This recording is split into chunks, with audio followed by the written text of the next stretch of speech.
Good morning, everybody, and welcome to this session of Entrepreneurship to the Point. This morning, we're bringing you a virtual summit or conference where we will be exploring how you are able to set up your e-commerce business. My name is Sean Tienerson. I'm the founder of Entrepreneurship to the Point, and this morning, myself and my team will be bringing you some experts that will really unpack how you can go about setting up your e-commerce platform. I'm coming to you from the comfort of my lounge this morning, and with us is also Nosipho Konkwane. She's the executive manager at SEDA. This session and tomorrow's session is brought to you in partnership with SEDA, the Small Enterprise Development Agency. Just in terms of some logistics, guys, we've got this chat function below. Please do use the chat functions. Let us know where you're from. Let us know if you have any questions. Our aim is to make sure that the session is going to be quite practical. Also go, and we are streaming live on YouTube. So our YouTube channel is Entrepreneurship to the Point, where you are able to also find the recording after the fact. So it's always key and awesome for us to collaborate with other players. And this collaboration today with SEDA is really something that is key for us. And on that note, I'd like to hand over to Nosipho, who's going to just share and give some perspective from her side. Nosipho, over to you. Thank you very much, Sean. And on behalf of SEDA, I would like to extend warm welcome to all entrepreneurs, to all the ecosystem actors, and all the other partners. We seem to be having just a little bit of technical connection up. Go. Am I audible? Nosipho? Am I audible? Yes, you're audible now. Yes. Okay. Thank you, Sean. I would start again. On behalf of SEDA, I would like to extend warm welcome to all the entrepreneurs present, to all the ecosystem actors that are present, and all the practitioners that have made a good choice to attend this innovation forum today. And also the word of gratitude also goes to our host and partner, Property Point. We appreciate the effort that you've put in organizing this session. The COVID-19 pandemic has accelerated the speed of adopting the fourth industrial revolution technologies. Awesome. As we can all agree, access to data now has become the greatest commodity. We do all wish that every community, every township, every rural, small village could have access to data at this point in time. And now we see that all businesses, big and small, even entities like SEDA and Property Point, to that matter, are forced to reimagine their business models. This is the reason why SEDA and Property Point took the decision to host this session today.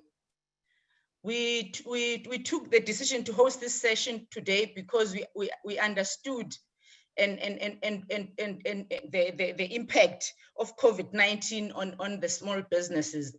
And we put this session together to ensure that the small businesses are not left behind. But we use this session to empower small businesses to be able to build their digital presence.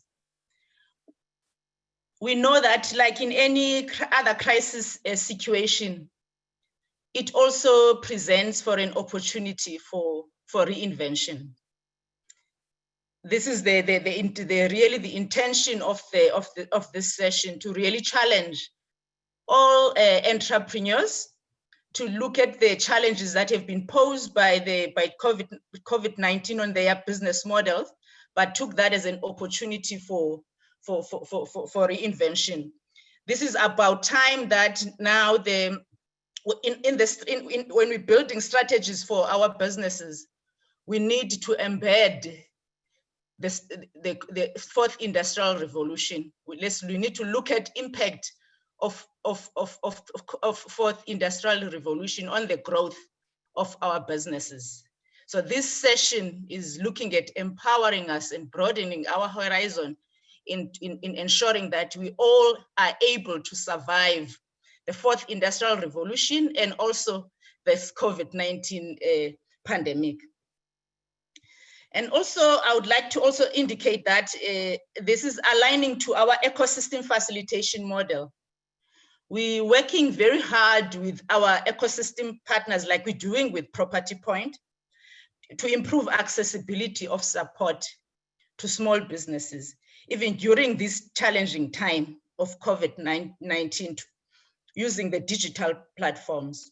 So our approach then now, we build on the strength of each and every partner in the ecosystem.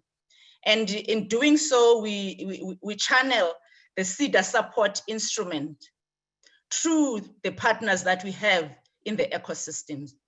So through our partner incubators like Property Point, you as the entrepreneur now, without having to go to SEDA, you can be able to have access our quality and standard incentives.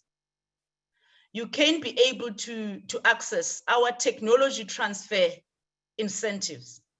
You can be able to access our export market development packaging, because this is the time to accelerate growth of enterprises.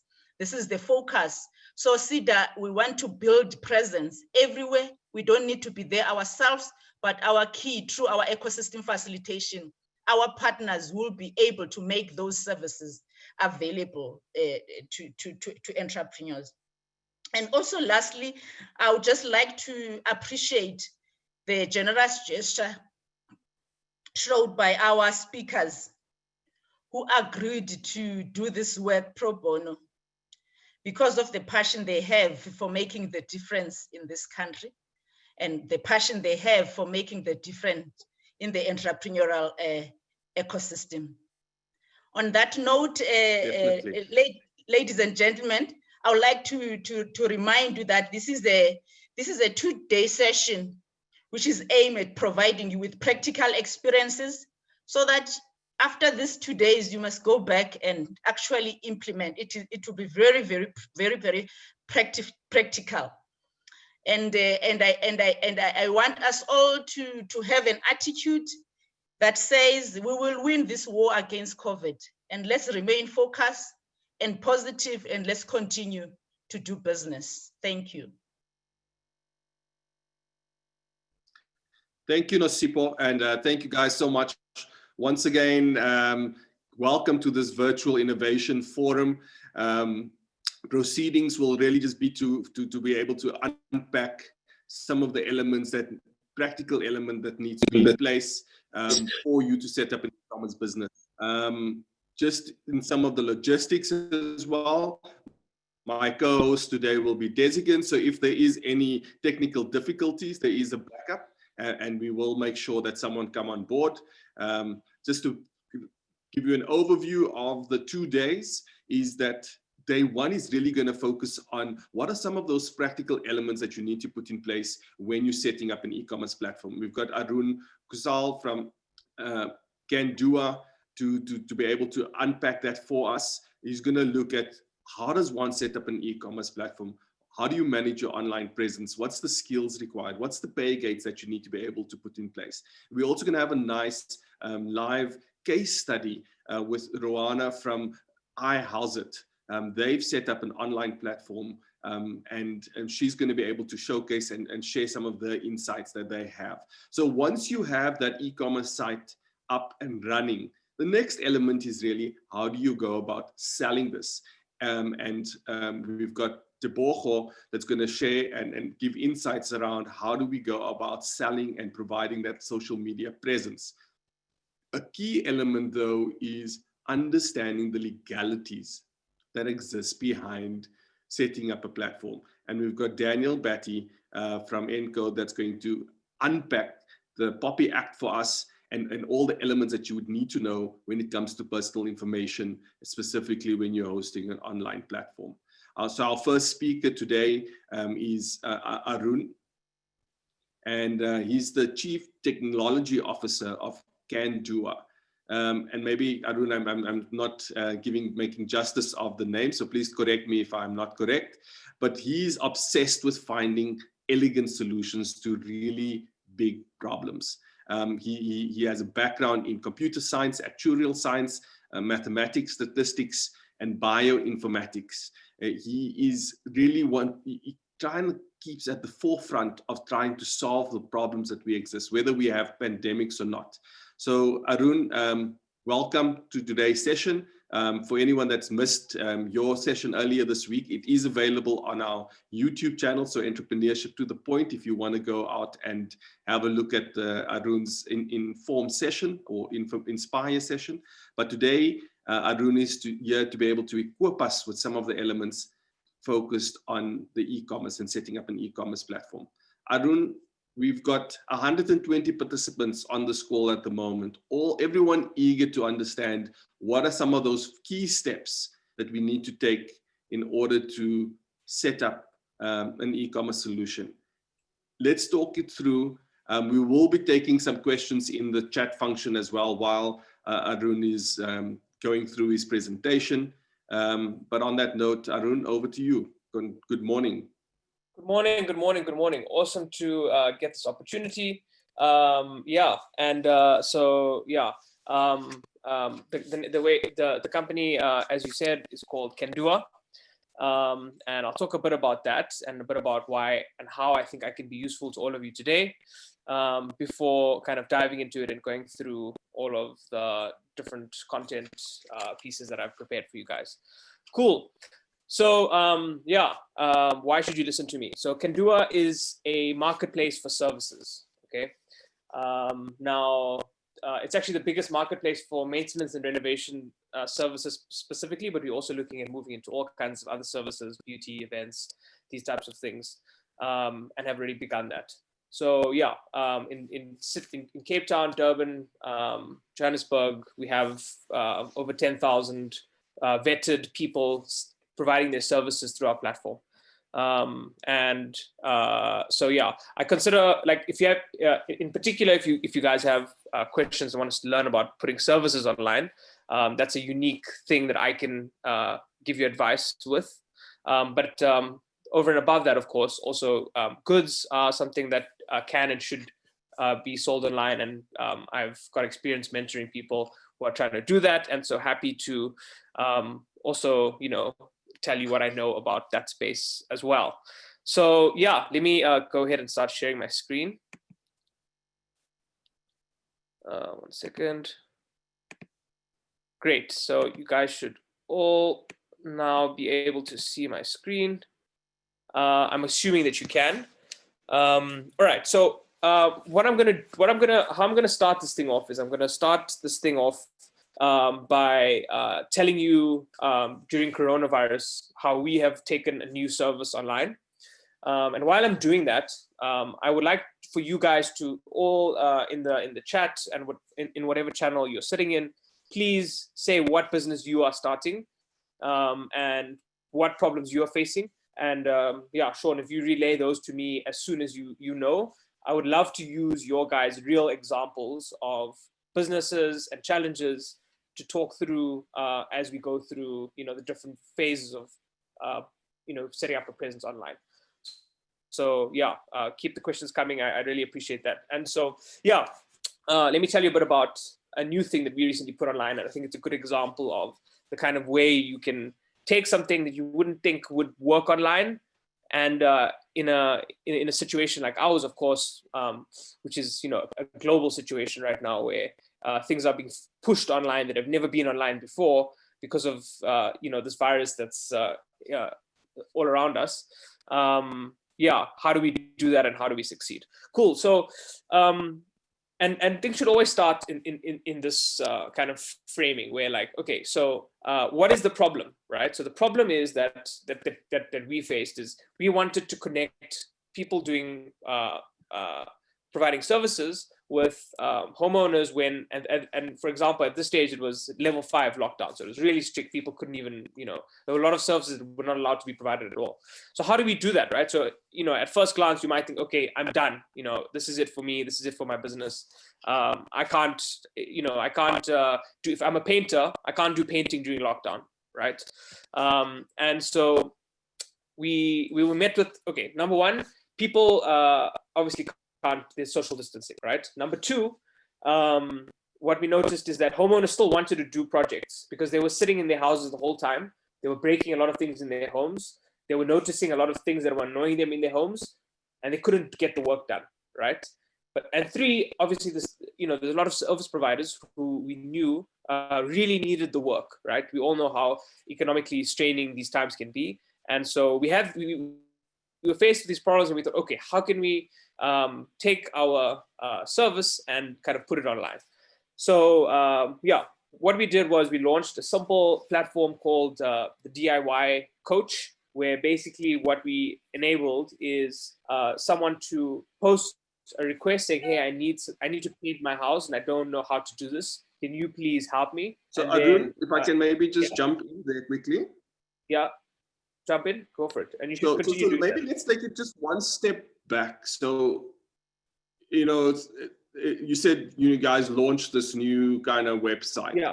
But how did you guys go about, what was the process even before that? So we've got some questions here where people are having service offerings. So they've got businesses that they've been running, whether it's, we've got an artist, we've got a artisanal ice cream business and restaurants, corporate gifts. How do they go about setting up? So you've kind of just briefly said, we kind of saw the need in the market and we set up this website. But what is the process of actually going about setting that up? Yeah. So I mean, I was driving towards that, and basically what I want to do just kind of communicate is that you and I'm kind of I don't want us to get ahead of ourselves, because often we think, right, we need a website. We need online, we need a website. So I think the first important thing so firstly, sure, thanks a lot for those examples. I'll definitely use those as we go on and talk through things. But the first thing is just about really understanding the need, right? So I think a lot of people get ahead of themselves and say, I want to set up a store that sells X, Y, and Z, and focus more on the technological problem before actually realizing what is it that I'm actually trying to sell. But sure, so let me speed up a little bit and start talking about how you go about doing that. So and firstly, guys, I believe anyone with a service that is valuable or a product that is valuable can sell their things online, right?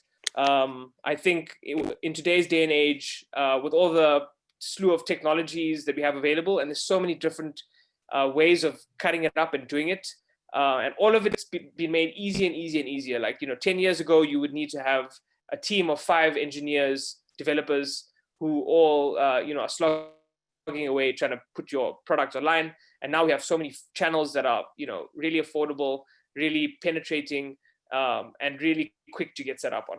So and my first thing is start with small, readily available tools. So I'll use one of the examples of someone who had a business that they are starting now. One of the viewers. And they a great idea, during this coronavirus pandemic, they are providing lunch meals to the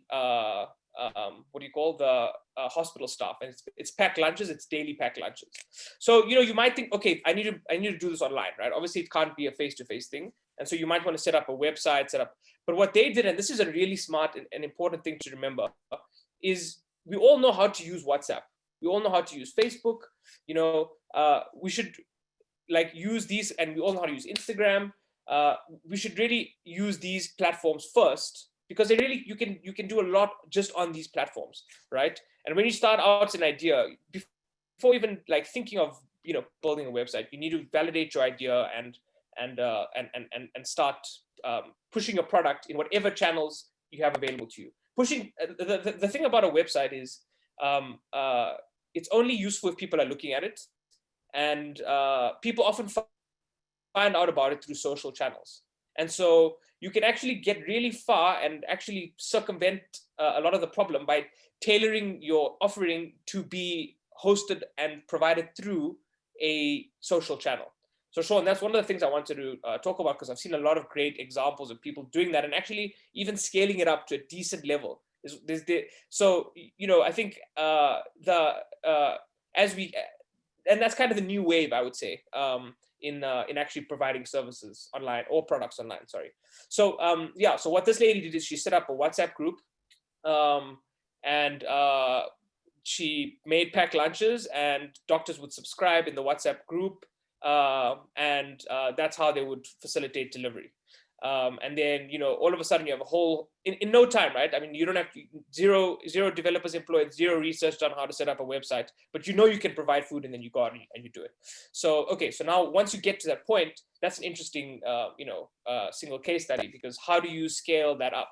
And so the interesting thing there to note is, and so Sean, sorry, I am going to be breaking the mold of like just, you know, a website. I'll talk about websites, but that I don't want to selling things online doesn't need to be people. Yes. All channels available to us. Yeah.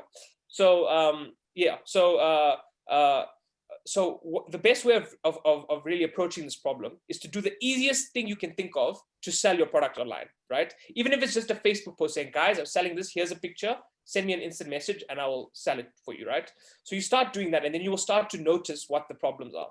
Now, in some cases, the solution to those problems will be a website.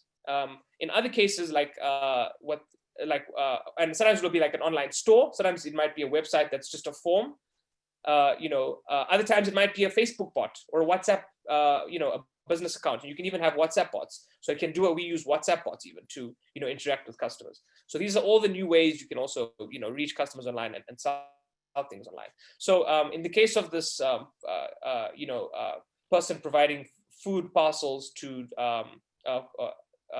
doctors and hospitals, what she might notice, for example, as a problem is that, there's too many people who need stuff done, and there's no like clear list, because in WhatsApp it's you kind of lose track of who's asking what, and she's losing track of which people wanted what on which days, right?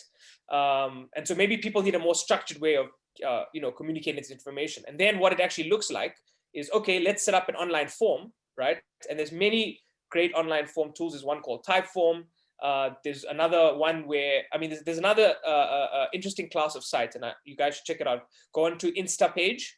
So what you can do on a site like that is you can know nothing about, building websites. If you know how to make a document, you can use this tool. And what this lady could do, as an example, is she could create a simple website which basically just has some information about what they provide. Right, this is what I provide. This is, here's some photos of my food. Maybe let's share those names again. So that the forms, just share them again. So actually, the primary one I would recommend in instances like this, and there's many of them, but I'll tell you to just start on this one, and you'll be fine. We've used it to quite a good effect at Kendua, called Instapage. That's like Instagram, but Instapage. So yeah, check that one out. Tell us a little bit and basically, yeah. Asking just to tell us a little bit more about Instapage. Yeah, sure. So Instapage is an amazing tool where if you just want to collect information from people, and you can have a way of charging them in some other way, which I imagine this lady would do. Maybe she has an easier way of charging hospitals because she sees them all the time and she can collect the cash, but they still need a way of ordering online. Or maybe when the delivery happens, they can pay. Or maybe she has an EFT system. That's another problem. We'll talk more about payments soon. But and sometimes and often solutions have both the website and the payments together, but they don't always have to go together, and you can kind of do one at a time. So if you just want a web presence that allows people to either say, I want to get in touch, or I want this particular kind of project, I want someone to, so if you use Instapage, you could set up a nice pretty picture, some points about how the service works. Then at the bottom, you could have a form saying, okay, guys, if you want to order something, please select your hospital from the drop-down menu. Please put your name in. Please choose which food items you want. Please choose how many times a week you want it. And you can ask all these questions you want, and you can define them very easily. You simply put it in there, and it will be in your website.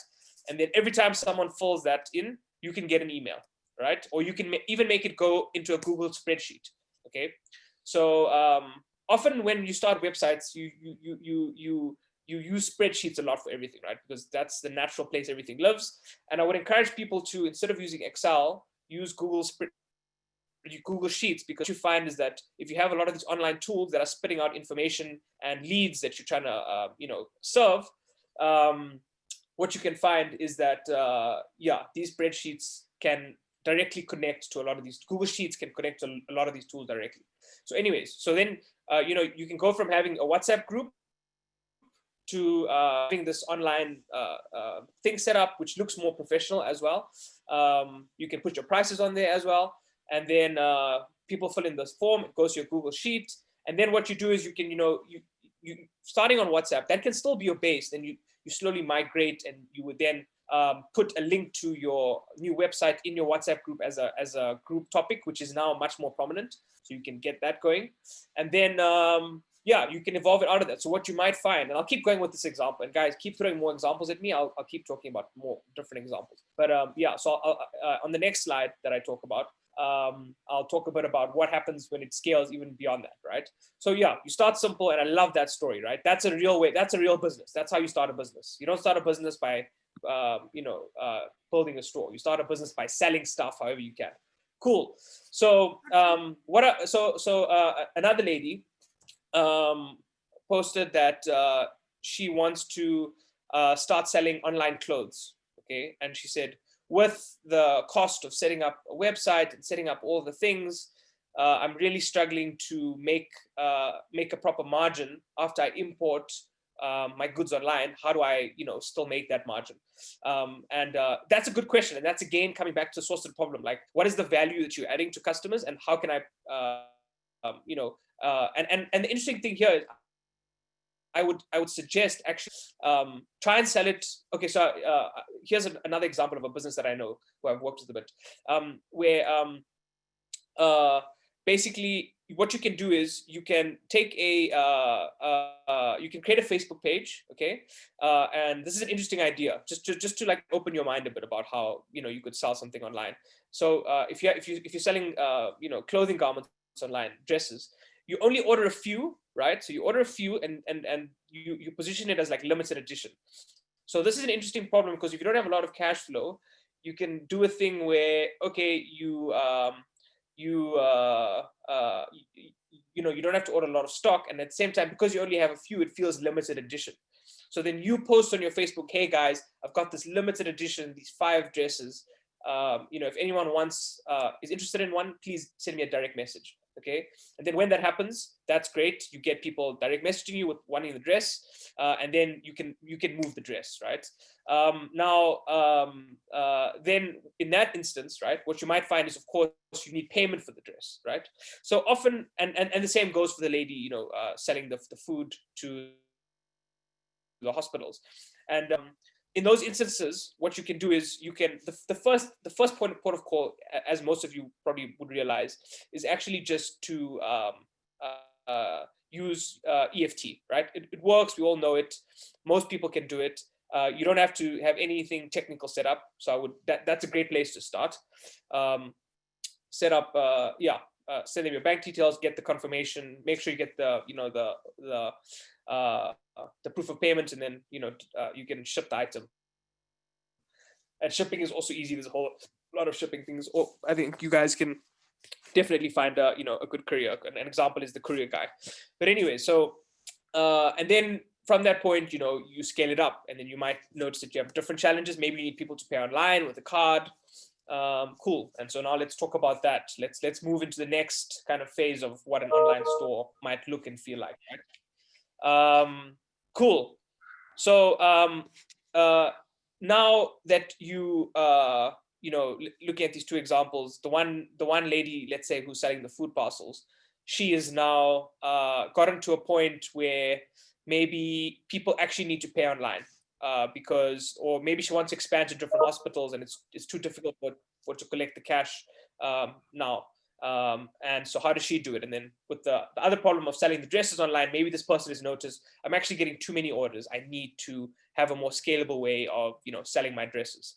And so, okay, so with the first lady, with the, the food parcels, which I'm going to continue running with, just these two, I guess, because I haven't really gotten other, I haven't really been able to check for other examples.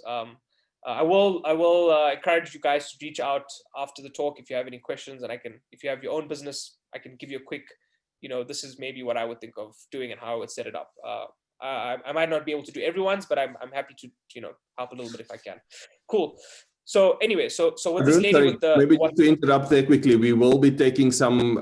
We've got quite a few practical questions as well, so we will be taking some of those examples while we talk. So let's continue, and then we'll try and sure. And Sean, if as I'm talking about something, if someone's asking something related to that, please don't hesitate to just bring that up.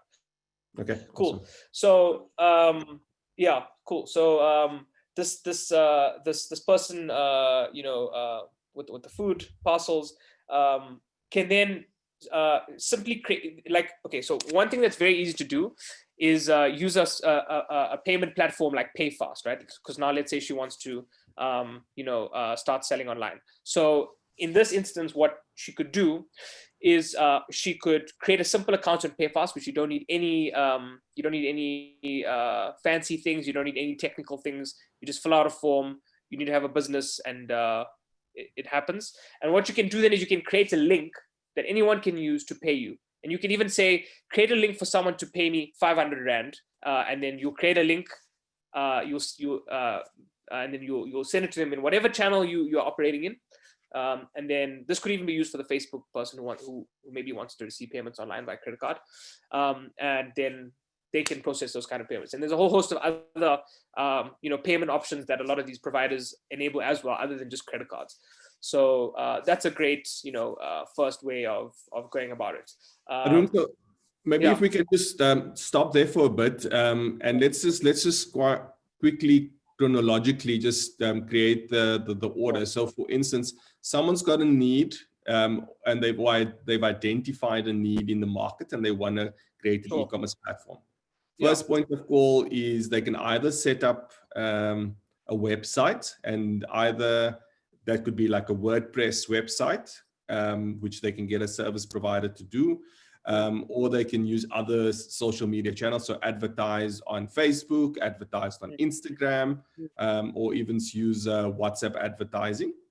In order to assist them in that process, they could incorporate a plugin like Instapage, which would be a great way for them to control the data inputs into that system. So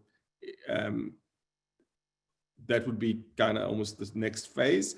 They could use tools like Google Sheets to be able to organize and collate that information, and payment gateways like a PayFast or an EFT, which people are familiar with. Is that making it quite simplistic, or we will? Yeah. No, that's a good synopsis of what I've said so far. So yeah. So we've got Karin on the line as well. That's going to ask some questions that came into the chat. Awesome. Karin? We've had lots of entrepreneurs who've posted their business ideas or businesses they've started, but some questions that relate specifically to what you've been talking now. You say something like start a website, and for you it might seem like something easy to do, but not. Yeah, how do you do that? Everyone. Jabulisile says they're starting an online activewear store, but for them it's a challenge to find someone in South Africa, a South African-based company to host a website. Pendulo was asking about starting digital marketing, but where does one start with something like logos, letterheads? So maybe take us back to those very baby steps. Sure. So let's go through the few things. So how do you actually start a website? Where do you host it in South Africa? And how do you get your logos and stuff like that?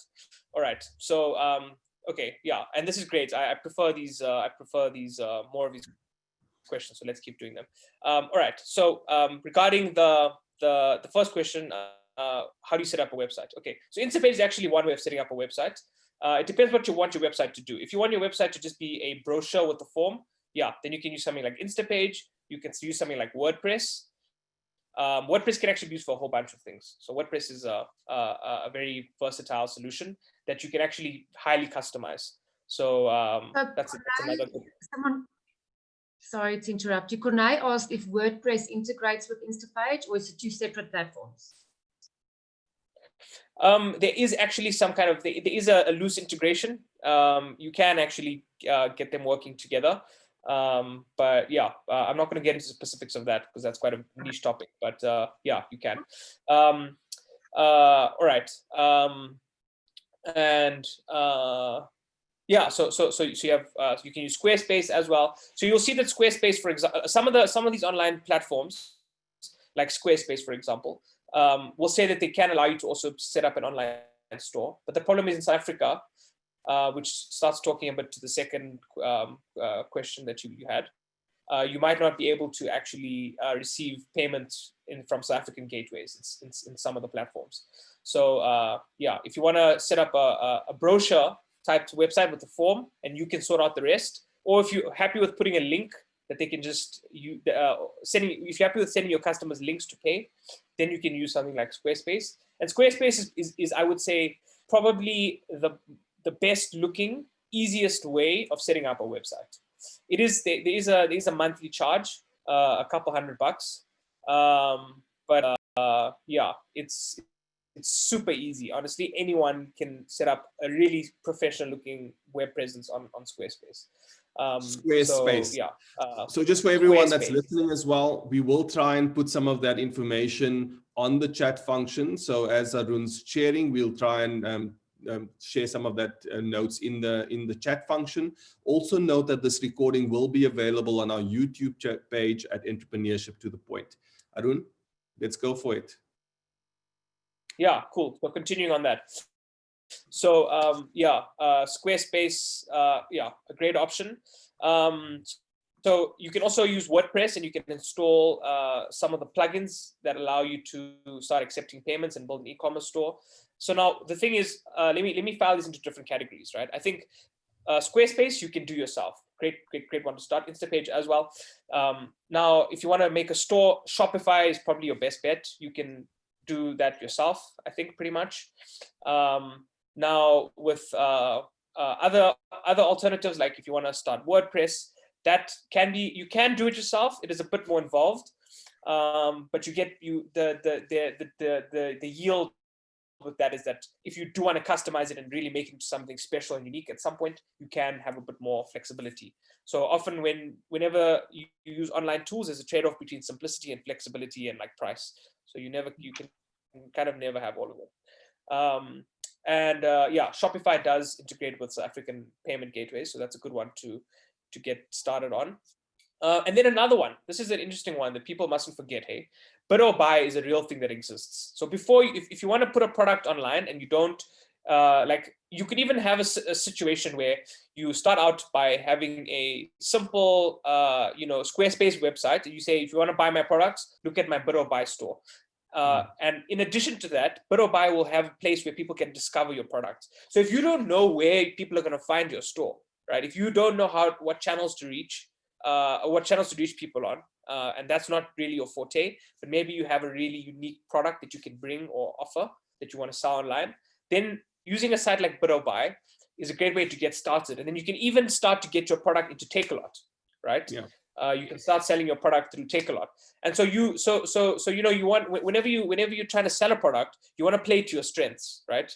And at the same time, as the slide says, you want to supplement. If it turns out that you have to work with someone, then you do that, right? And I'll give you guys some interesting options. And that talks a little bit to the third question, which is, how do we get logos and branding and stuff like that set up? But maybe just on that note. Yeah. Sorry, on that note, just to maybe share with people that, so when we're speaking about the platforms like a Bid or Buy or a Takealot, those are typically known as marketplaces.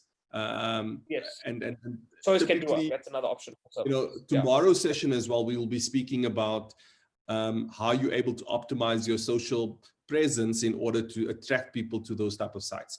for instance, I use Gumtree quite a bit. I've recently actually just bought a mountain bike of Gumtree, where you're able to really interact with other sellers, and not necessarily companies, just individuals as well. But it's about building up that presence. It's about building up that credibility. Very much so. Very much so. A lot of the sites is about building up credibility and getting your various ratings, so that you know that if you're buying something from someone off Bidderbuy or from a Gumtree and they've got a good rating, it's a good place. Yeah. So unfortunately, yeah, sure. So ratings are really important. So places like Gumtree aren't really known for the ratings, but like Bidderbuy, they are. And like at Kendua, that has been our secret sauce. That's how we've grown to be the biggest in the country. We have like loads of reviews for services. And so you need to be very cognizant of your ratings and reviews online on all the platforms, right? Because before I even say that, what you should do is you should set up a presence on all the platforms. You should think in terms of channels, not in terms of a website. Like a website is just a thing that you can use to reach people in a channel. Think about channels. That's where you really reach people. So you need to set up stuff on all you need to have a Facebook page or whatever. Have pages, set up as many as you think you can actively manage and actively post on there. Yes, you will get ratings on there. Like a lot of them, Google will, if you put a Google My Business account, if you have a local service, that's a great idea because it'll put you on the map quite literally. Then, at the same time, that comes with having to get rated, which is good, right? Because ultimately, if you know your product is good, which you should believe, then ratings are going to be good. So I guess you don't have to stress too much about that. It is good to reply to the ratings though. So when people rate you, you can reply. That's important, especially if inevitably, as will happen when you do get a bad customer. So that's another very important thing. But yeah, so onto the sorry. No, logos. Yes, logos. Any logos. apps or easy tips? Yeah. Sorry. Let me just quickly talk about hosting. I didn't talk about where to host your website. Right, yes. So a lot of the ones you don't have to host yourself that I'm mentioning, right? So let me talk you through the different elements of a website. One element is a domain name, right? So that's the domain. Like ours is called candua.com, right? That you have to buy from someone who sells domains. A good example of that is domains with an s.co.za. I mean, that's fine. You can buy .co.za domains there. Cool. Then often you'll need to take those domains and plug them into whatever you're using to host your site and connect them so that your domain points to whatever you want it to point to, whether it's a Squarespace website or whether it's a WordPress website or whatever it is. Okay, so you get the domain, then you need to have a website, right? So website, you get two different kinds of them. You get those that are all-inclusive services. So Instapage would fall into that category. You don't have to worry about hosting. That's the amazing thing. You just need to pay one company some kind of subscription. That's usually how it works, and they will give you both a way to edit your website, make it live, and host it for you, all that kind of stuff, right? So Squarespace falls into that, Instapage falls into that, Shopify falls into that. Then if you want to do WordPress, you do have to, again, it's a thing of, increased complexity there, because you will then have to have your own hosting. And I would actually suggest specialized WordPress hosting. So you can Google WordPress hosting, and there's a whole lot of different options. I think one, for example, is like Bluehost. Now, remember, you don't have to host your website in South Africa. You really don't have to, and it's often cheaper and better to host it elsewhere. So don't worry about hosting. A lot of Kendua's servers are actually sitting in Amsterdam in a massive warehouse. So and users won't notice. It's just as fast and probably more reliable and probably more cheap. So yeah, unfortunately, that's the reality. Okay, so that's covering the hosting question. Now onto the logos. Branding and logos is really important. I would say don't break your head on creating a logo. So a funny story with our business is we literally created our logo in like Microsoft Paint when we started out, because it is more important to have something good to sell than to have a good logo. Okay, if you have a great logo and you're selling crap, no one's going to want to buy your crap. Okay, but at the same time, yes, it is important. And what we did is we actually realized, oh damn, people actually like using our service, and we're growing a lot. So let's actually invest in a proper brand. And that's what we did. You can rebrand yourself. That being said, depending on the brand you're going for, right? Our company, well, that worked quite well. But if you're selling luxury goods, if you're selling clothing, brand can be more important, and you should probably look to invest earlier in a better logo. And yeah, there's many places you can get logos. One great place is okay, I'll give you two places.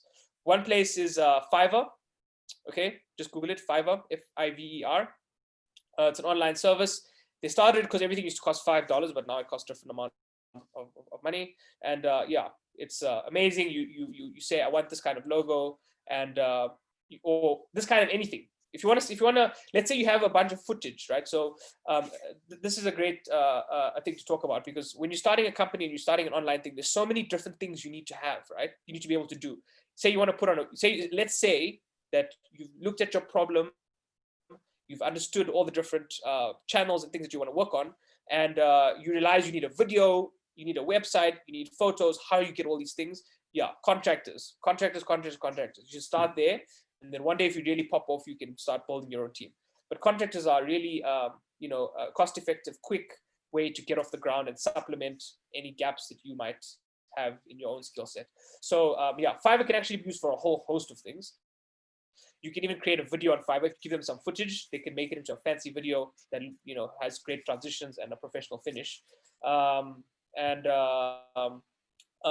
Another one is, and a probably even more comprehensive one that we also use at Kendua, is called Upwork, UPWORK. You can find all manner of freelancers. You can find engineers, you find really amazing people, hey, all across the world. You'll find some, lady in India who is incredibly cheap and incredibly good and has had amazing track records and amazing reviews, which you read online.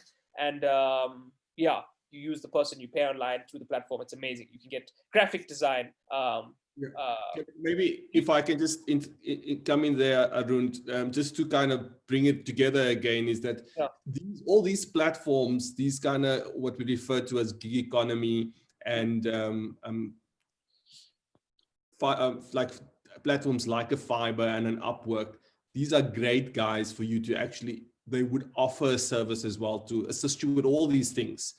So they can build your website, they can set up your Insta pages. So it's an awesome way to also get it done quite efficiently. Don't feel overwhelmed by the fact that you need to start doing all these things on your own. These are absolutely great resources in order for you to be able to actually tap in and start using these various channels. For sure. And especially, so if you combine how easy so many things are to do nowadays with how easy it is to find people who can do what you don't know how to do, I mean, as long as you can make it happen. As long as your product or service is good. That's the most important thing. If you really have a good product and a good service that you're trying to provide, and you're really dedicated to scaling it out, there's no doubt, no matter what your background, that you can find a way of making this thing happen. So, and also I remind everyone that there's some really awesome examples being shared in the chat function as well. So please do make sure as we're going through the discussion that you also look at the chat function. Everyone online is also sharing their own experiences with the various tools that they've used. So really great in order to be able to get that information as well. Cool. Yeah. Let's bring it to a close as well. So cool. There were some questions about the payment integration. You spoke about PayFast, and there were a few questions in the chat about just the cost of PayFast, and does PayFast integrate with Wix, and why is PayFast better than EFT? Just quick. Okay, cool. So quick fire. Cost of PayFast. PayFast is pretty cheap. The main cost is per transaction, which is great because you only pay when you are making money. And I think the transaction costs will never exceed something like 5%. Now, PayFast is better than EFT because if people want to pay with a credit card, or if you want to put a link to pay online, it can feel more seamless to pay in that way. And PayFast also includes the ability to do instant EFTs, where the customer actually doesn't have to copy and paste your account number. They can just click through online and make a payment, which is also a more seamless thing. And these are important things, because at the end of the day, going back to what I said, it's all about the product and the service. So if you want to make it easy and convenient, and if that helps you do that, then you should do that. And does it integrate with Wix? I actually have not used Wix myself, so the thing about Pay Fast to remember is that you can always make it integrate with anything. Sorry, I sound like quite a Pay Fast push. I do like them. You can always make it. You can make it actually, although it can't integrate as deeply with some things as it can with other things. Like for example, Shopify is a deep one. You can always put a link anywhere. So wherever you can put a link, you can make people pay via Pay Fast. That's another thing to remember. What about PayPal? PayPal is probably should not be your first port of call, because what will happen is your customers will be paying you in dollars, so they will be paying extra exchange rate fees, and then you will convert them back to rands, and you'll be paying exchange rate fees. So yeah, I would not recommend PayPal. It's dollar based for that reason, and that's why I wouldn't recommend it, unless you are trying to sell stuff to people overseas. If you're trying to sell stuff to people overseas, then you probably want to use PayPal. Awesome. Yeah. So we've got 5 minutes left, Arun. Maybe if you can just bring it all to us and bring your closing in. Yeah, I mean, actually, yeah. So I'll start off by saying my closing statements. Then I'll leave a bit more time for questions, because I prefer actually answering things that people are wondering instead of things that I think people want to hear. Which incidentally is a great way of thinking when you're starting a business. Don't think you know what people want. Let them tell you what they want, and spend time listening to what they want, so that you can actually be useful to them and provide a product that serves the need. Anyways, so yeah, basically, I think this thing can feel like very intimidating, setting up an online presence. But there's so much content out there. If you YouTube stuff, there's so many. If you Google like how to say you're struggling with setting up Instapage, you Google someone, you can literally go and watch someone setting up Instapage, I'm sure, on YouTube. You can see hundreds of videos of people doing that, So yeah, you can really accomplish a lot. It's incredible what technology has enabled. That's one of the coolest things, It's not like websites are new. It's not like online payments are new. But what is new is just how easy it is to do all this stuff. So there's never been a better time for a pandemic. So yeah, that's what I would say. And yeah, if you have a service, by the way, okay, so if, I mentioned with the product, if you have a product, you should check out Buy and go through aggregators, because it's all about channels. Access to market, you'll find, is a bigger problem than a website in many instances. So think a lot about that. I know there's going to be more sessions later on in the day about how to reach customers and how to do digital marketing. That's a whole other art. Yeah, the other alternative is to platforms like Buy, Take a Lot, and then with services, can do it. Like, come register your thing. You'll see it's so easy. Like we are part of the. We want to make it. We want to make this even more true of like how easy it is to reach people online. And so, yeah, we allow people to book a plumber online and pay via credit card, and and you can be that plumber, you can be that beautician, you can be that anything. So yeah, check us out. No, and, awesome. I think that definitely, guys, go and check out Candua and all the great examples that we'll be sharing with you during this virtual innovation forum. Just some questions on the chat as well. Nasrana is asking, when opening a company bank account, what are the requirements? Nasrina, it's so easy. You just go into any of the banks. They will assist you with the company registration as well as the process of opening up a company bank account. It's not as cumbersome as one thinks. It's not as intimidating as you would think. Karine, is there any other specific questions before we end the session?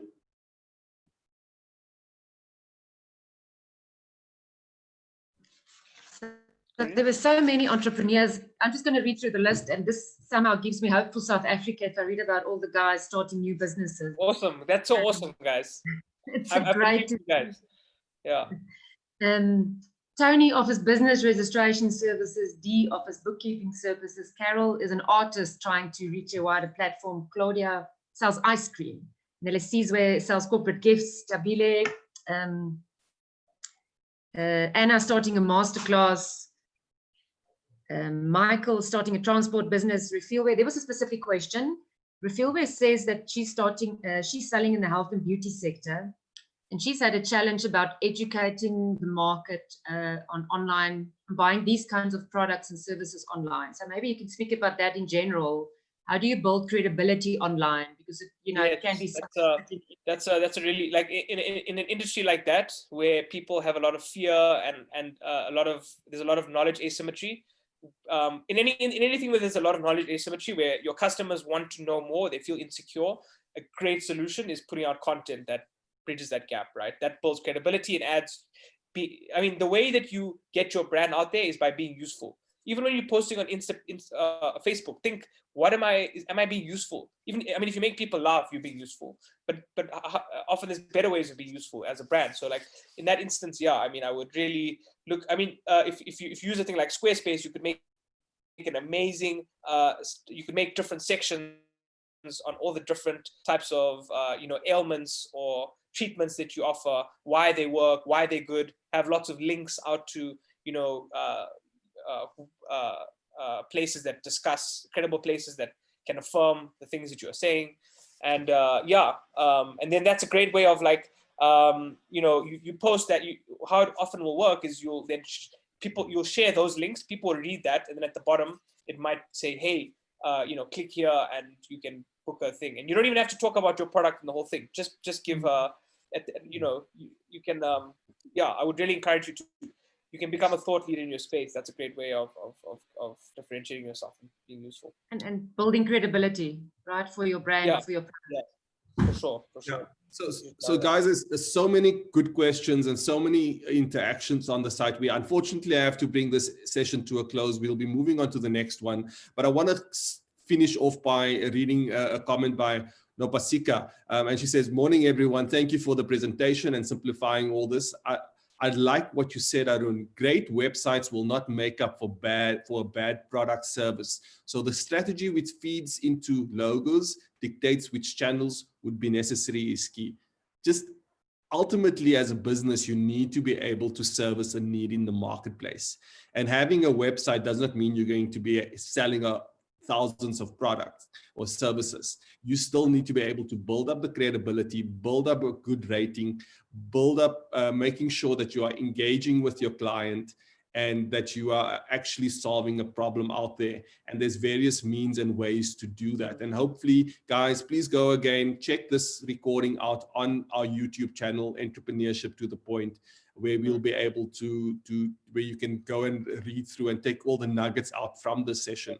We're going to move on to our next speaker now. And this is really just, once again, a practical case study. So some of the questions that were asked really will be answered through the next session. And Ruana Muton is the founder of iHouseit.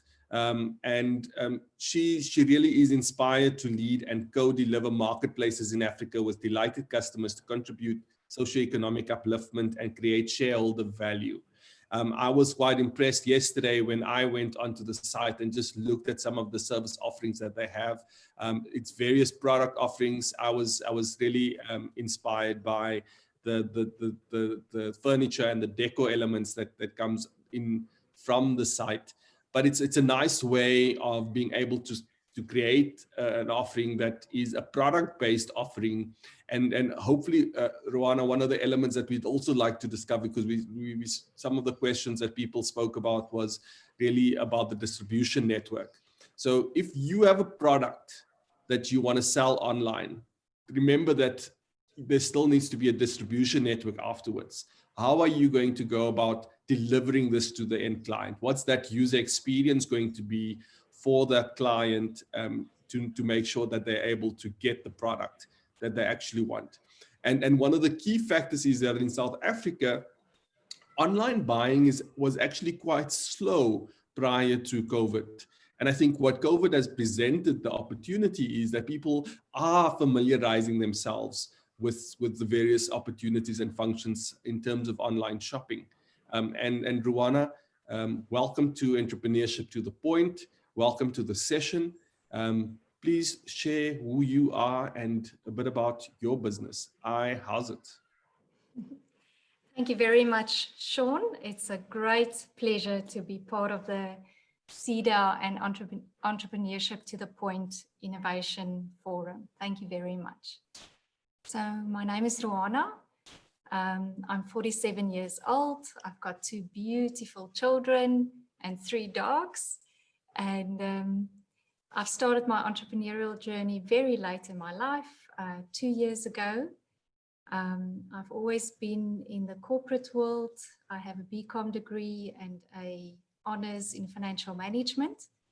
And I've started off in financial services.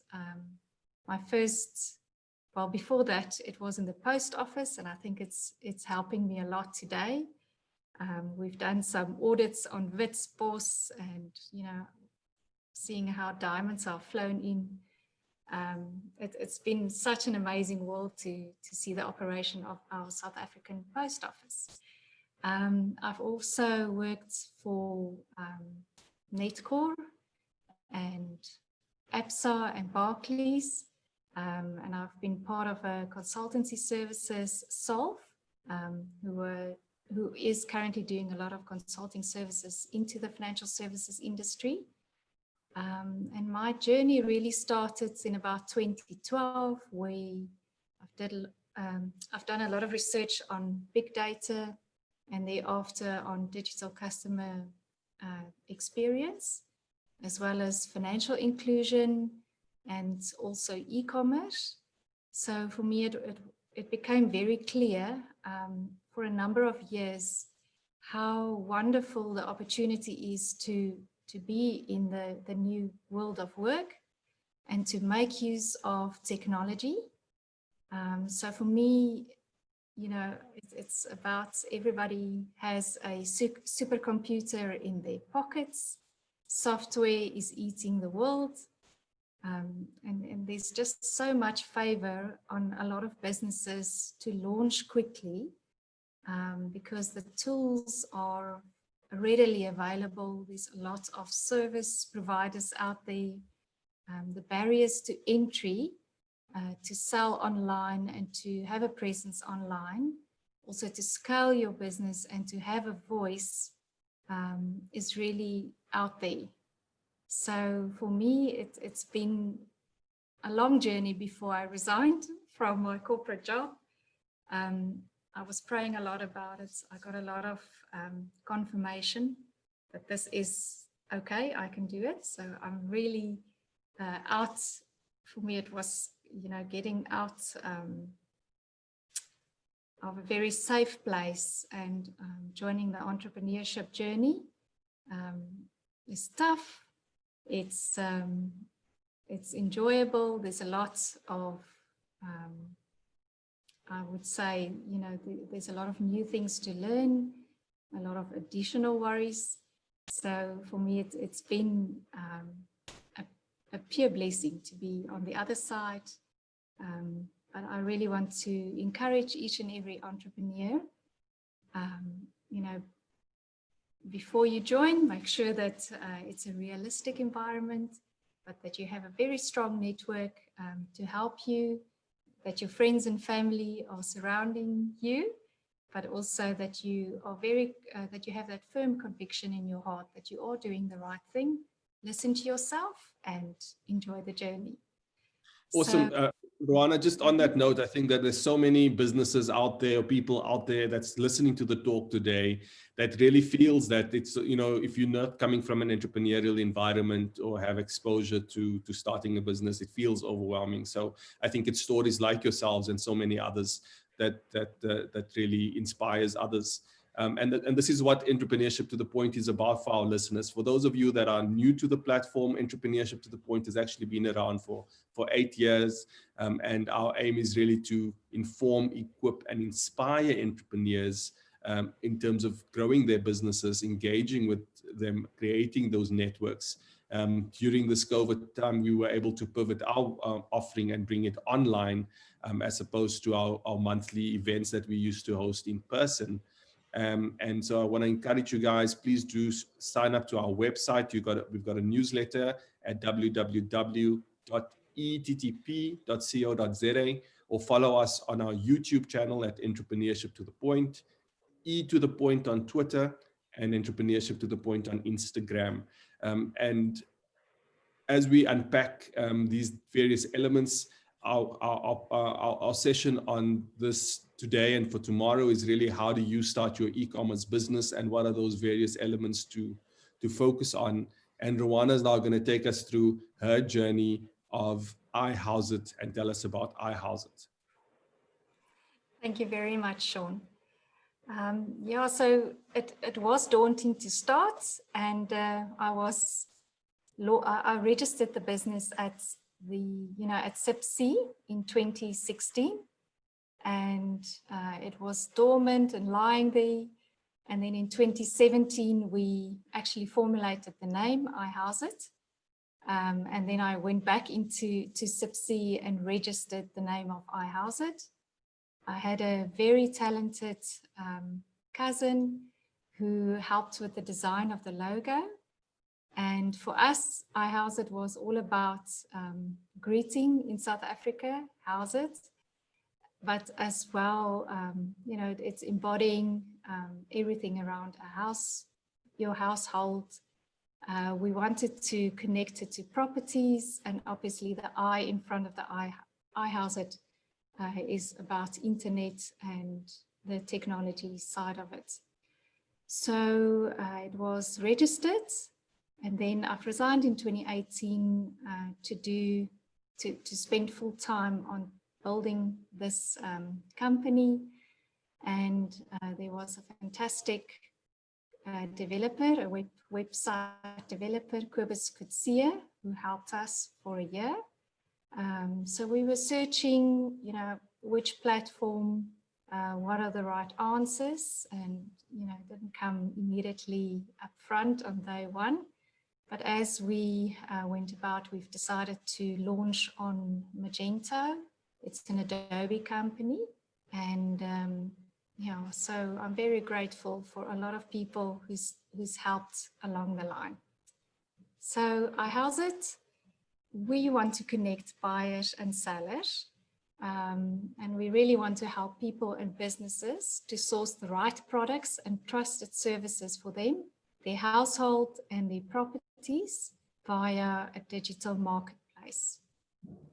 3 problems that we are addressing is firstly that of consumers who search generically, and then you have to sift through a whole lot of answers coming up on your search engine search. It's unrated, and then you spend a lot of time on it. And especially for myself, I bought a house in 2015. I was a very busy single mom, also busy working at my corporate job. And then over weekends, traveling a lot to shopping centers, tile places, and building places to buy things that I've never seen in my life. And you have to go and return it the next week.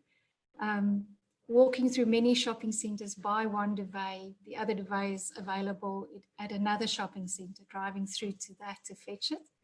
And for me, it was really becoming very clear that we need to be able to shop from an integrated point of view.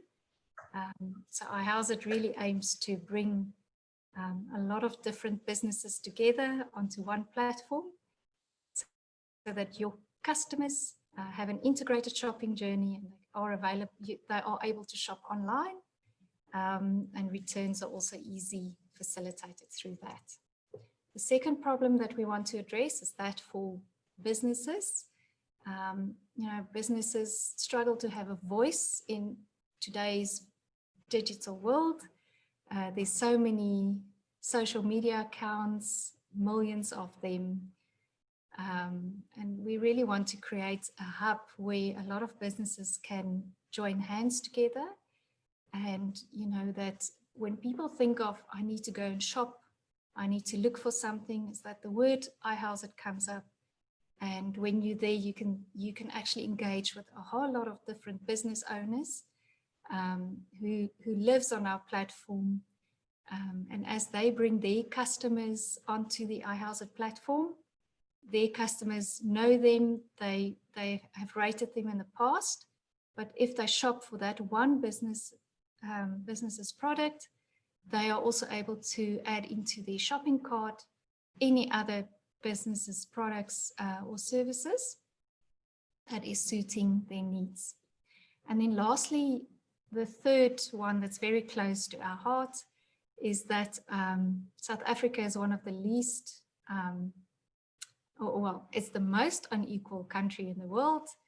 We have, we have a strong middle class, but at the moment, and also in the past, people living on too little money, to really make do on a day, to eat and to live well. So for us, it's how do we live as good citizens in South Africa, look out for one another. But for me, it was also that people who live in their communities, whether it's a deep rural community or township, or in a city or in a town or on a farm, or even on a game lodge, how does that community serve one another, and that they are able to reward one another for the services and products, and that we as a country in South Africa have joint prosperity. So if I can just come in here, Ruana, I think this is a critical element for our listeners as well, is you need to be able to ask yourself the question, what problems are you addressing with your solution? I think that being able to outline these type of elements for your business is critical. And I think one of the key factors here that I'm seeing is that iHouseit is that marketplace. Once again, we spoke about marketplaces earlier on, and a marketplace is really where you're able to bring a lot of other businesses alongside your this website or this platform that you're creating, so they are able to transact on it. You become the aggregator to bring all these various offerings together and help other businesses come and also sell off your platform. Is there a way that you guys, how do you check or do a check on a business before they come onto your platform? We have a registration process and an onboarding process. And, with that evaluation, we will actually ask for, different documentation like a registration, we'll make sure that it's legit products and services. But I also believe very firmly that the buyers will quickly and very easily rate that company's products and services. And, we have catered for that. It's a free form for people to go in and to say it was a horrible service experience, or it was a fantastic product that I've purchased, I will come back again. So for us, we will make sure that the companies who are selling on the iHouseit digital multi-seller marketplace are vetted, and that there is a high form of trust being built on the platform. Okay, awesome. Let's go on. Great, thank you. So introducing our platform, it's a business to business, business to consumer, and business to consumer digital ecosystem. We want to be able to expand into the rest of Africa, where each and every country, each and every community are able to sell to one another. But also, we really want for our artists and our own manufacturers to sell their products on the iHouseit marketplace, and for the rest of the world to be able to purchase it. And we want to be that one platform that is an export destination to the rest of the world. And I really believe that Africa has fantastic products. There's just so much beauty in our country and in the rest of Africa, and hopefully we can build this vision out over the many numbers of years that's ahead of us. So we want to be able to build many various connections, and at the moment we've ventured out to furniture, homeware, decorware. We've got artists on, we're selling lovely tea, even suites. That's new since 2 days ago. We want to build a very strong collaborative community. We want to bring in a sector for green building, on-demand services, smart and connected buildings, even groceries and gardening and outdoors.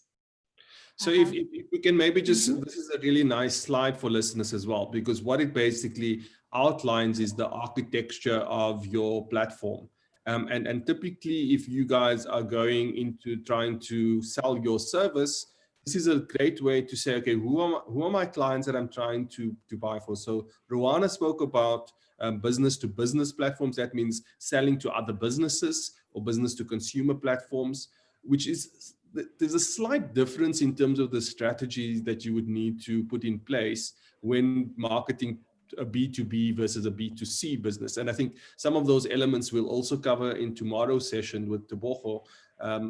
But ultimately, guys, if you are able to get to a space where you're able to unpack the architecture of what you're trying to do, like we have in this slide, it would assist you in making sure that you understand who you're trying to market for and what are the future opportunities as well. I think the other element that I'm liking from this slide is really, it speaks about some of the future stuff that iHouse would like to do. So it's a nice graphical representation of this. And very much, I guess, this is part of what you've also done some work or gotten some assistance from the Amazon Web Services on? Yes, we are really super excited about the Amazon Web Services Activate membership. So Amazon is a fantastic cloud service provider, and we as a startup are fortunate enough to have joined the Activate membership. It means that we are running our platform for a number of months at zero cost in the cloud. And this is really helping us to get our business onto, into profitable waters. So Amazon is offering, actually let me just see if I can go there and close this.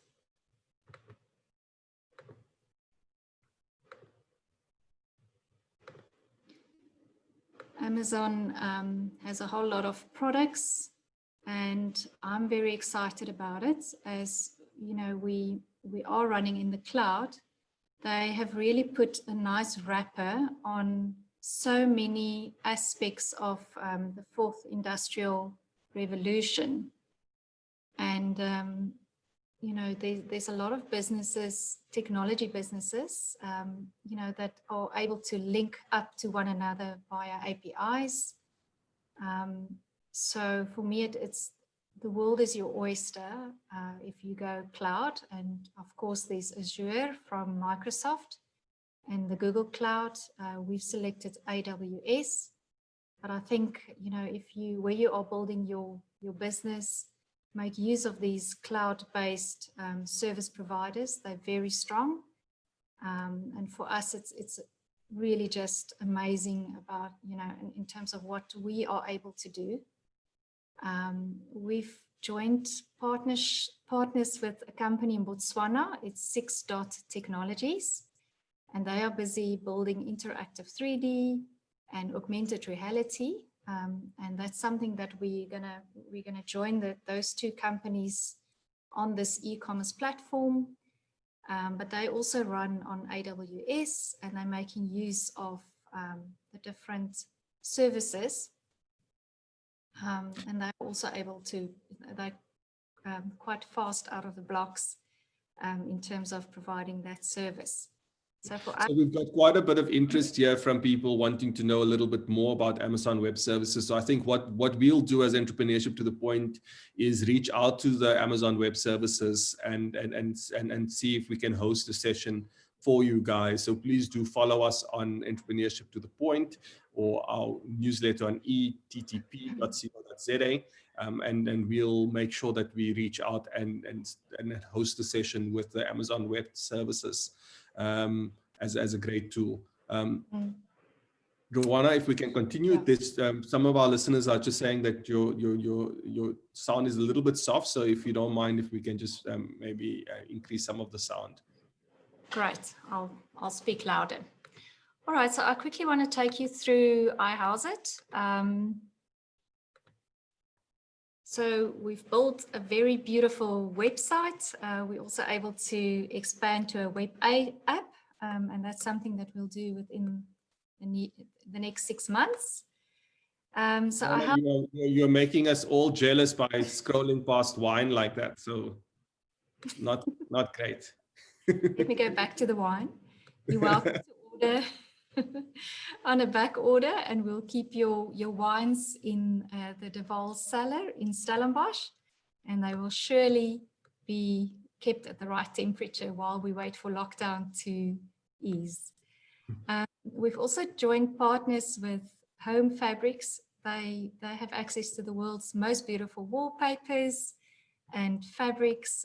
It's thousands and thousands of different selections that is available. Then our heart really is for our South African businesses, small businesses, or just great artists to sell online. And this is Isra Bosch. She's in White River, Mpumalanga. She makes just the most beautiful ceramic artware. Her dad was Isias Bosch. They call him the father of the South African ceramic.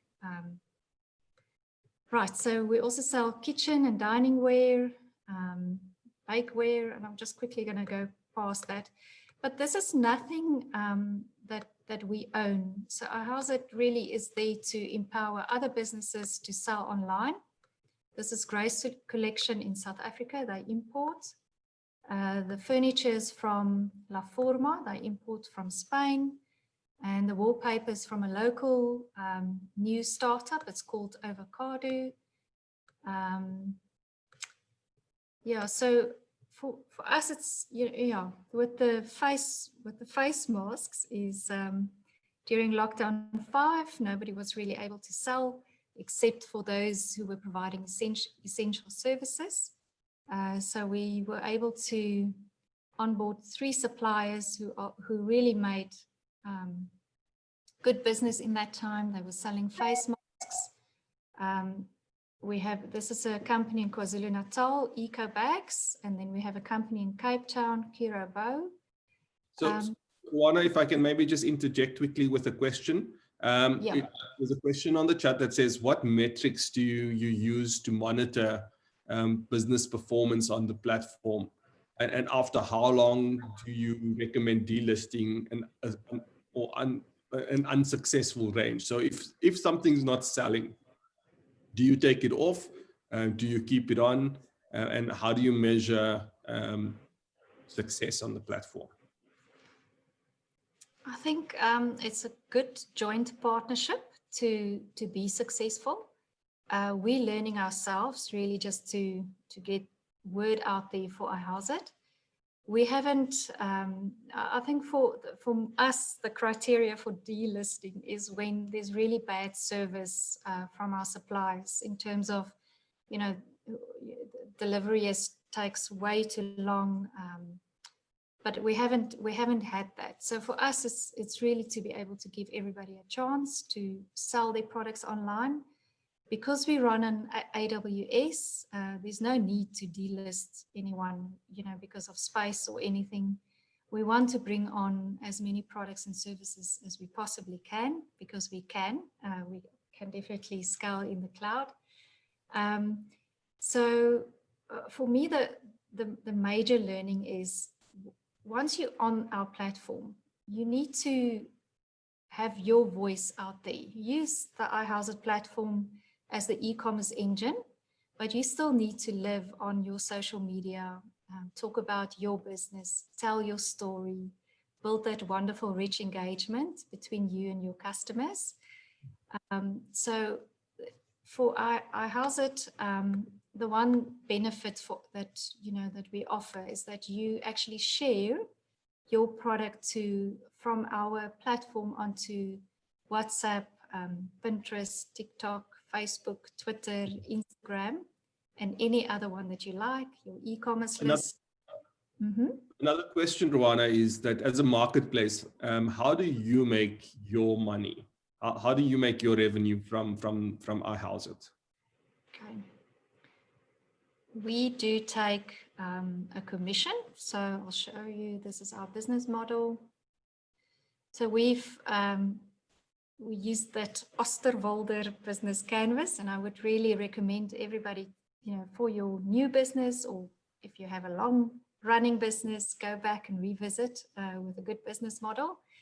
We have 7 revenue streams. So we do take a commission on product sales, also a commission on services. We take a commission on any public sector construction, which is in the future. We do take a commission on advertising income, which is also in the future. We want to take so there's a subscription for companies to be on iHouseit, and that is 300 rands a month. But I think it's a very well-priced subscription to be available immediately online and to be able to sell immediately. And you can test the waters before you go out there and build your own engine, should you want to. And then we want to link up with the financial services industry. So specifically for people who wants to build or buy a house or insure their properties, we really want to be able to give that also a click of a button, that you are able to then obtain quotes from the insurance companies as well as from our financial service providers. Awesome. So just for our listeners as well, once again, a really great tool that Rowana's using here, the business model canvas, that is able to really unpack offering in a very simplistic way. So for you as well, take your idea. The business model canvas is available online as a free resource and template. And it really helps you just crystallize your concept in a way that breaks it down into the various components and brings together your full-on business model. So once again, a great tool that you're sharing there, Rowana. We almost coming to the end, Rowana, and maybe if you can share some of the elements around your Google Analytics. Yes. Yeah, so we took a long time before we really got up and about, and this lockdown period really gave us that time to figure it out. So we've switched on Google Ads about a month ago, and we are very, very, very grateful and happy to say that we are currently rating on the Google Shopping. So for example, if you look for Artemisia tea, we're out there. And then if you click onto that, it will take you onto the iHouseit e-commerce engine, and you can add to cart and check out with that. So I just want to show you. So this is our the Google Ads campaign. It is giving us a whole lot of insight in terms of what people are searching for, and how we rank with various other companies who's selling. And then also, at the moment, we're changing tactics on a daily basis, looking at what's working. And then also on the Google search, it's so good to see at the moment we've got 11 people on the iHouseit site. We can see what they are looking at, Artemisia tea. There's a mirror tray, there's an ottoman, somebody is in the kitchen section. The marketplace is where the sellers are, and so for me at the moment we've selected our target audience is only in South Africa, but our next step is really to branch out and really have it available so that people all over the world are able to pick us up on Google search. They can also click and buy. And guys, once again, a nice way. So Rowana's using Google Analytics to be able to track the interaction. As you can see, it is very practical. It unpacks it in a way that gives you very useful data in terms of what type of products people are viewing on your site and where the traction is at. So that also would lend itself to which products do you go out and market as well. A really great tool. We've got a couple of questions, Rwanda, that I just want to kind of go through in the chat as we bring it to a close. One question is, do you hold stock for your customers, or do they hold their own stock? And second to that is, how does the distribution network work at the back end? Okay. Our business model is we don't hold any stock. We don't have warehouses. Products are with each and every box, and delivery is on demand. So when we get an order, maybe I just want to quickly show you this.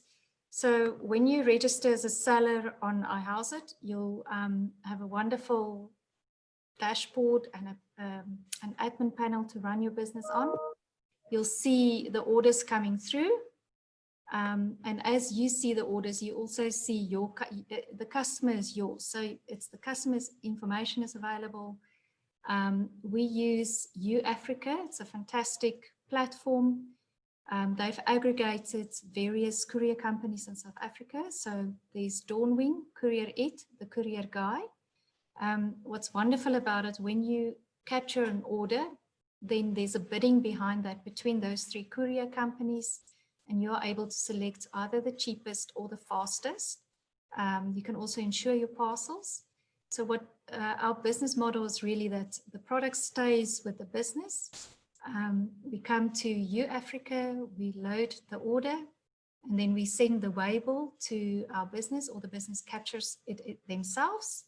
And then the courier services collect from the business's premises and deliver it straight to the customer,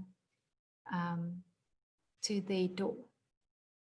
Awesome. Once again, guys, I'm not sure if you understand how magnificent the session has been, because these are practical stuff that you are able to go and implement today. Rwanda, the next one was, let me just see if we have some other questions here. Karine, please jump in if we missed out on any questions. Thanks, Rana. There was a specific question, and maybe you spoke about it. Paul is asking, which platform did you use to build your site, to build your marketplace? And I know you said Magenta, but I think Magenta is just a host. Yeah, so yes, we did use Magento. Did they build the marketplace for you, or they just hosted?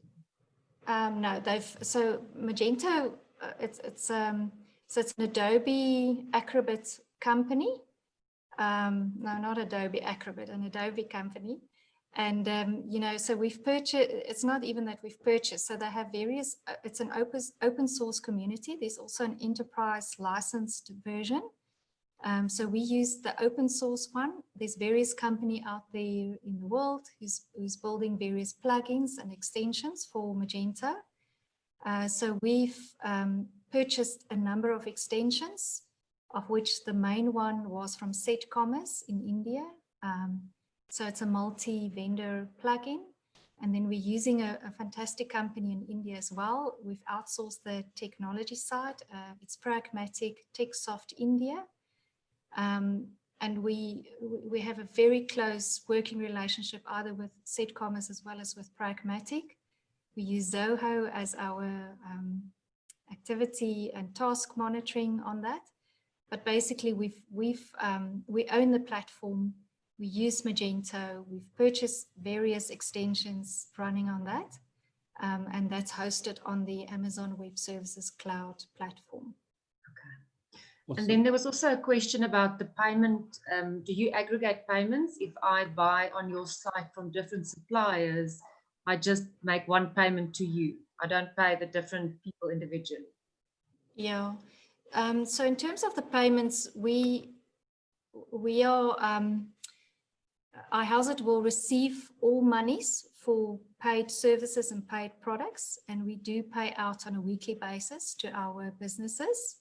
And then in terms of the payment gateways that we're using, we've decided to go, you know, in terms of make it available for everyone to be able to pay.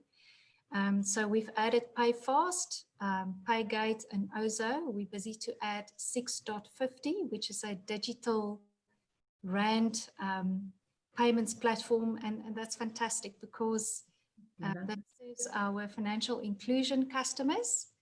And it basically means a customer who doesn't have a bank account can now go to Checkers or to Spar, and they exchange their cash for digital rands, and they are able to pay, that they can now buy online with 6.50, and they don't have to have a bank account.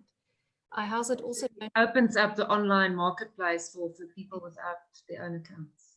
Yeah, Wow. it is. And I would really want to say to all people on the business side selling, go and investigate 6.50. It's a form Numerical 6.50. Yes. We have it on the screen. Yeah. So 6.50 is co-owned by Mark Thiessen. We worked for 6 years at the Solve Consultancy.